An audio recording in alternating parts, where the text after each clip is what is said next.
Hi there, my name is Diane. My name is Klala. And we are the team behind D&H Fine Art Mosaics. Okay, so a lot of people have asked us, what is the D&H technique? Now, we've talked about it in several posts on Facebook, but we still get the same question, don't we? Every time.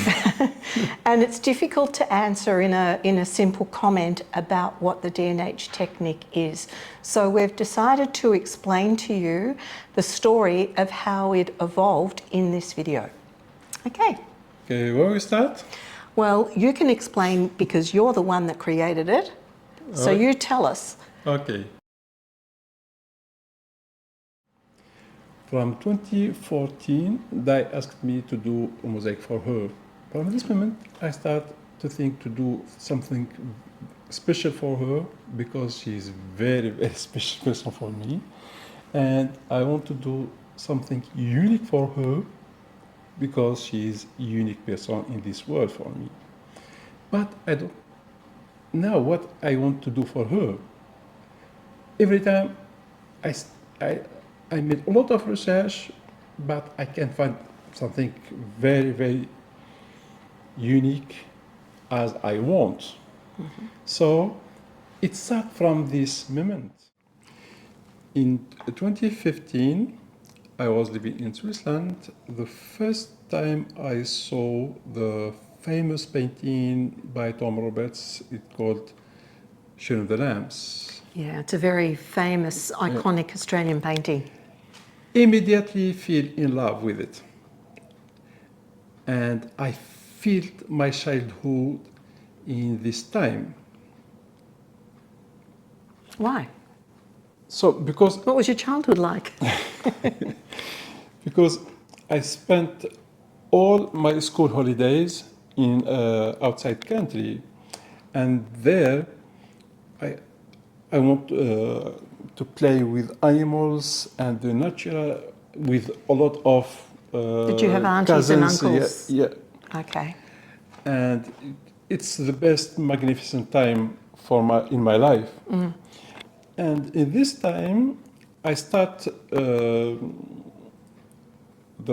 drawing there at 7 age. At the age of 7? At the age of 7. Mm-hmm. Because I saw all my cousins, they do painting, they do drawing. You didn't want to be left out, did you? Exactly. So my first drawing teacher, it's called Morad, and each holiday school, she give me mini courses, and from there I start to do drawing.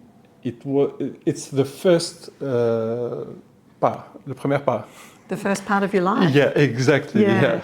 So your artistic ability started from very young. Yeah, exactly. So when Klala arrived in Australia, he chose to start preparing this painting, shearing the rams, so that he could make it in mosaic. And I asked him again if he would make me a mosaic. And he said again, what did you say? I do. Okay, but he didn't. Yeah. It had to wait until shearing the rams was finished, didn't it? Exactly. Yeah. So this painting, that means a lot to me. Yeah. Yeah, it's very, very special painting, and I love it. So in Tunisia, there's a lot of sheep too, isn't there? Exactly, yeah. I know I saw a lot of sheep when we visited last year. Tunisians love their sheep. Yeah. In 2019, I started working in this mosaic. There are about 16 people, and after a year of working, there are a person who has smooth hair, and I want to do something very, very natural, very artistic. So from this moment... Like a painting. Like painting, exactly. Yeah. So I worked very, very hard the first time to do to create the shards first, and from this moment, I developed the D&H technique. It's the first time I put the base of the D&H technique. But it took a lot longer than that, didn't it? Yeah, but it's there when it started. Yes. It took me a lot of time to work on it, day, night, and He only sleeps a couple of hours a night, if he's lucky. so for Obsessed. yeah, it was I was obsessed with this technique until I developed the base and the process of the D&H technique for cutting the fine shards. For that, it's not easy for the first time. I worked so hard. After another year, I finished my Shindarams. It took me about 2.5 years. Probably about 2 years of actual working, because we got a bit stuck with the colours. Yeah, Yeah. So 2 years of work. about 2 years of work, but it took about 2.5 years. We stopped about 6 Altogether. months. Yeah, Yeah. exactly. Yeah. So when he finished shearing the rams, it was the end of the school year. I was teaching, and that was our long holidays. And at that stage, that's when I said, right, Carla. I didn't say Carla, I said, Sherry, now it's time to make me something, please. And I wanted him to make me a zebra. In this moment, I don't have any excuse. No. My back was against the wall. Yeah. So from this moment, I start to work very hard first time for put the education rule for the D&H technique, like a gift for my wife.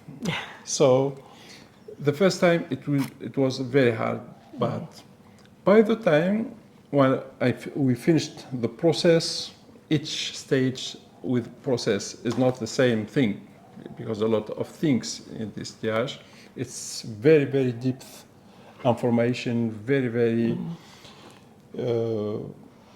But not only that, the zebra that you produced, I had not seen anything like it, anything like the realism he came up with. I was totally shocked, and I said, Sherry, I've got to make my own zebra now. I have to do it. You'll have to show me. You'll have to teach me. and she started. I did. And the first time she surprised herself.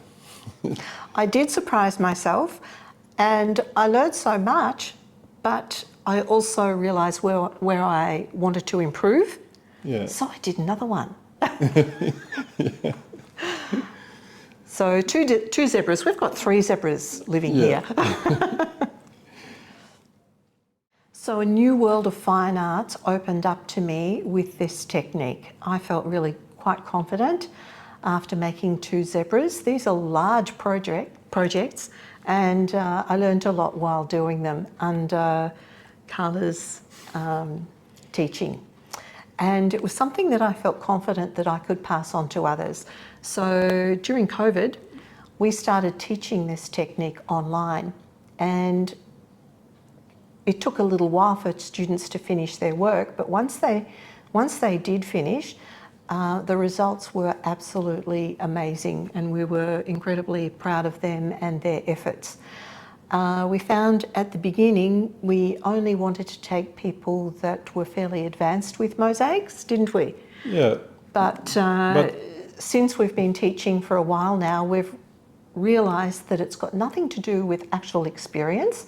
I mean, a little bit of experience with cutting is useful, but people that are quite inexperienced have had some of the biggest success with our technique. It depends more on your attitude, your motivation, your time, Exactly. and how passionate you are and how persistent you are, really. So it's basically something that anybody can do, no matter how talented or how experienced you are, or inexperienced. But it's not hobby course. No, it takes a bit of dedication because it's a large project, but it's really worth striving for this level. And almost of our participants, they said, we surprised Ourselves, yeah. Each week, each Zoom meeting, I surprise myself. And there's nothing that motivates you more Yeah. than being successful and seeing that you are being successful. But we are so proud of our participants. Absolutely, yes. Yeah. And all the time we said the D&H technique, it's the double side of love. I Yes. can say that. In French we can say Well, that. yes, you So- can say that. One side, it's our story of love. And the second side, it's our love to teach other participants. We share with them not just information, not just what the technique, we share with them, it's story And of love. it's because they're achieving a very high degree of success. Honestly, it's quite a process to teach this technique in its entirety, and we basically wouldn't do it if it wasn't working and if people weren't being successful. But they are, so that makes us passionate about teaching it as well. Yeah, and it's for that we say all the time. I called it. It's technique of love and technique of double face or double side.